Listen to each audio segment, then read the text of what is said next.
রমজানে হৃদরোগের রোগীদের জন্য সঠিক ডায়েট।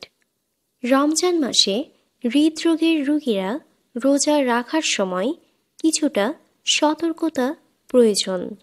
আজকে আমি আপনাদের সাথে শেয়ার করব রমজানে হৃদরোগের রোগীদের জন্য সঠিক ডায়েট কী হতে পারে, যাতে তারা সুস্থ এবং নিরাপদে রোজা রাখতে পারেন। চলুন শুরু করি। প্রথমত, সুষম খাদ্যাভ্যাস খুবই গুরুত্বপূর্ণ। সেহরি এবং ইফতারে এমন খাবার খান যা আপনার শরীরে প্রোটিন, ফাইবার, ভিটামিন এবং খনিজের চাহিদা পূরণ করবে। শাকসবজি, ফলমূল, মাছ, মুরগি, বাদাম এবং পূর্ণ শস্য এগুলো আপনাকে প্রয়োজনীয় পুষ্টি সরবরাহ করবে এবং হৃদযন্ত্রের চাপ কমাবে। দ্বিতীয়ত, লবণ এবং চর্বির পরিমাণ কমান।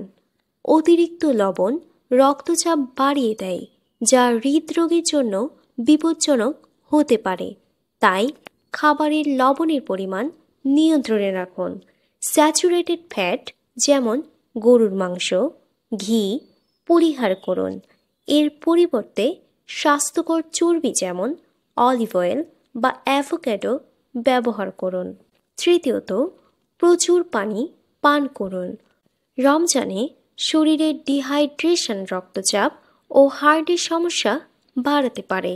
সেহরি এবং ইফতারের করার পর পর্যাপ্ত পানি পান করুন, যাতে শরীর আর্দ্র থাকে এবং হৃদরোগের ঝুঁকি কমে। চতুর্থত, খাবার ভারী না করে হালকা রাখুন। ইফতার কিংবা সেহরিতে অতিরিক্ত খাবার খাওয়া হৃদরোগীদের জন্য উপকারী নয়। খাবারের পরিমাণ অল্প হলেও পুষ্টিকর খাবার খান। পুষ্টি সমৃদ্ধ খাবারের মাধ্যমে শরীরের শক্তি এবং পূর্ণ হবে, তবে রক্তচাপ নিয়ন্ত্রণে থাকবে।